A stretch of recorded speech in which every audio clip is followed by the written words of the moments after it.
That is why British cities make no sense. This was How would you define a city? It's what you do on a cherry. this where people live. How would you define a Good city? one. An inhabited place of greater size, population or importance than a town or village. That's better, but wrong. Welcome to Welcome to Map Men. We're the men, and here's the map. Map men, map men, map men. In the majority of the world where it's not Britain, the definition of city is reasonably reasonable. In Japan, a city is any settlement with more than 50,000 people. In the USA, a city is anywhere with its own incorporated government. But Britain, as per usual, has its own special way of doing things. Here is a map of all 76 places in the UK that are officially classed as cities. The usual ones you've heard of are there: Liverpool, Manchester, Bradford, Leeds and so on. But among them are some surprising and seemingly unworthy cities. 76 of Ely them. with just 20,000 people, Ripon with just 16,000 people, and St David's with less than 1,500 people. Barely enough for a flash mob. And oppositely, there are some very notable places that are mysteriously not on this map. Where's Reading? Or Northampton? Or Bournemouth? The most surprising omission from this list is none other than London. Britain's capital city is technically not a city. Although confusingly, Greater London contains within it the City of Westminster and the tiny, confusingly named City of London, which is not the same as London. So what's going on? If British cityness is clearly nothing to do with size, then what is the criteria? What makes a British city a city? I think I know this one. I think you don't. It's something to do with cheese. Let's deal with some common misconceptions. Cathedral. Contrary to popular wrongness, city status in the UK has nothing to do with having a cathedral. There are 12 cities without a cathedral of any kind, and 32 non-cities with a cathedral of any kind. Yay. University. Another common assumption is that you can't spell university without city. But just as with cathedrals, there are multiple examples proving that this is not the case, including 17 UK cities that do not have universities. Can you name 3? Hard Knocks Cooper Jones. Ripon, Wakefield and St Asaph. Correct, and for a bonus, can you also name 3 non-cities that do have universities? Northampton, Reading and Ipswich. And that's our bonus word of the day! And it's where you'll be spending an all-expenses-paid weekend trip to Ipswich with your mother. Brought to you by the town of Ipswich. Oh no. In an admittedly nowhere near as common as the other two, but we're going to deal with it anyway, misconception, just because you're at Mare doesn't mean the thing you're at Mare of is a city. For 2 examples, Ramji Chauhan is the old-timey ceremonial red robe and gold chain Lord Mayor of Harrow, which is a dull suburban borough, not a city, and Oliver Coppard is the democratically elected Metro Mayor of South Yorkshire, a massive political region comprising mostly countryside, which is even more not a city. The term mayor in Britain is almost as confusing, useless and vague as city itself. So then, what is the answer? What decides whether a place makes the official British list of cities? The surprisingly simple answer is the King. In a tradition going back to the 10th century, city status in Britain is granted by personal command of the sovereign and conferred by letters patent. Do you know what that means? I do. Not. The long version is this, and the short version is every city on the official list has been put there by the monarch. It's as simple as that. On the list, city. Not on the list, not a city. So why then do so many people think it's about cathedrals? Because it used to be. In the olden days, all settlements by today's standards were rather small. With Britain's population being overwhelmingly rural, cities weren't considered important if they were big, but if they were powerful. Back then, power came from the church. Big cathedrals such as Wells, Ely and St Albans, which oversaw large chunks of the surrounding countryside, made the settlements they were in important settlements. And so, the then monarch awarded these places city status, which they retain to this day. But what about all those cities with city status that don't have cathedrals? When did the monarch start awarding city status to them, and why? In the 19th century, and because...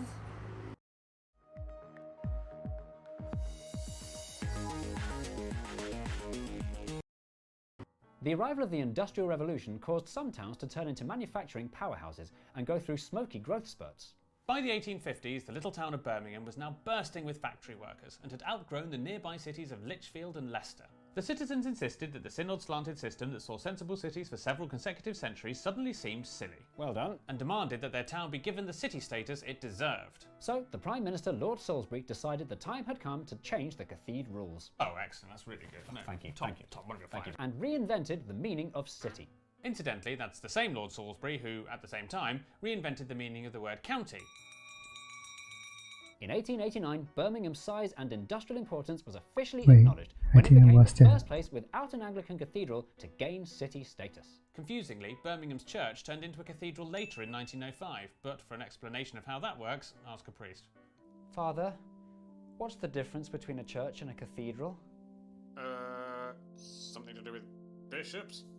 Birmingham was quickly Yeah, followed by doesn't Cathedral understand Free too. Sheffield, Bradford, Hull, Nottingham, and a slow trickle of other godless heathen towns that had recently become large, joining throughout the 20th century.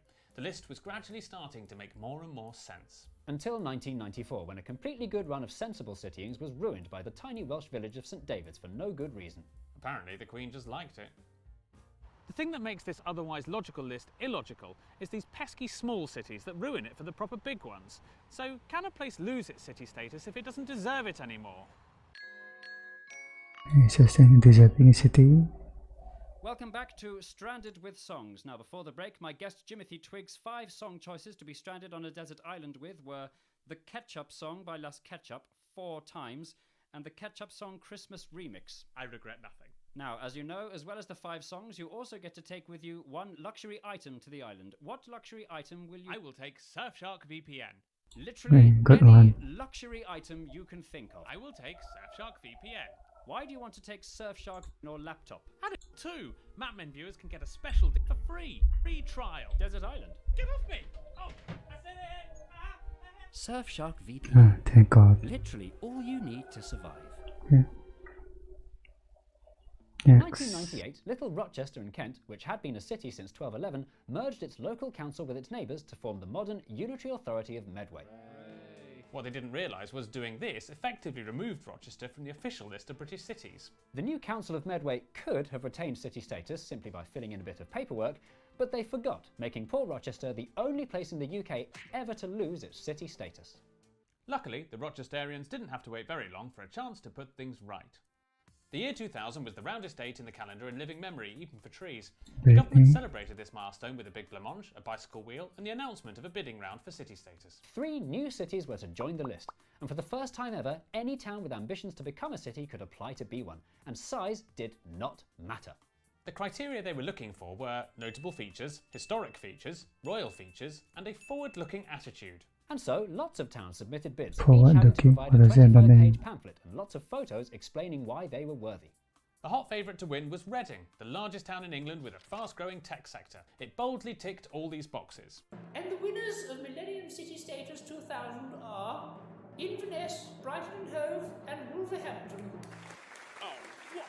The national bidding for city status frenzy was so much fun, the government decided to make it a semi-regular thing every time the Queen had a party.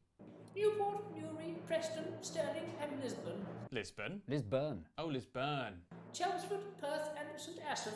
St Asaph? Wales ran out of big towns. Bangor, Colchester, Doncaster, Oh, Dunfermline, that's terrifying. Wrexham, and Southend. And that brings us to today's grand total of 76 cities, 8 in Scotland, 7 in Wales, 6 in Northern Ireland, and 55 in England. The question we need to ask, other than why did the Queen hate Reading so much, is why bother bidding? Submitting a bid is an expensive business, with tens of thousands of pounds being spent on printer ink alone. So what are the advantages of being a city instead of a town? Extra government funding? Nope. Extra local powers? Nope. Extra promotion for tourism? Who was that? Sorry, typo. The clue is in the name, city status. That's a very good word for it because that's literally all it is. And that's why every town that bids has a Paying different for a justification name, for why their bid was thousands of bother dollars. Preston said gaining city status in 1,000 2002 put them on the map, pounds. even though our research has shown that Preston was already on most maps. Perth claimed that in the decade since becoming a city in 2012, its economy grew 12%, which would be impressive if it weren't for nearby Dundee also growing by about 12%. Towns don't even need to win to benefit from bidding. The parish council of Marazion in Cornwall submitted a no-hoper underdog bid without their bosses in Cornwall ever knowing about it. They were quickly disqualified, but not before the subsequent publicity resulted in a mini boost in tourism. The people who seem to get the most tangible benefit from the bidding process are the government themselves. Awarding city status to an unsung town is a way to appear to show support for it and get some positive PR without having to commit any time or money. But is this okay? Is it right that the government of the day gets to mess with the dictionary definition of a geographical word? Is it perhaps time we dropped this nonsense of a system and replaced it with something more meaningful? Nah. The government has 8,007 more important things to worry about than what the meaning of city is. Once those have been sorted, yes, we might look at redefining the definition, and even then, เปลี่ we ยนแปลง probably ปรับ should. เปลี่ยนถอยแล้ว After all, a vague, archaic, mostly harmless tradition fraught with pomp and ceremony and mawkish self-aggrandizing with a bit of royalty thrown in is about the most British thing imaginable and would never happen in a boring, sensible country like Germany. Regular rounds of royal city statusing look set to be with us for many jubilees to come.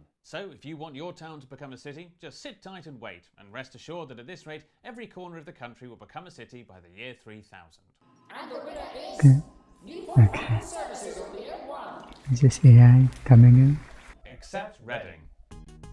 Ok, đây là cái phần video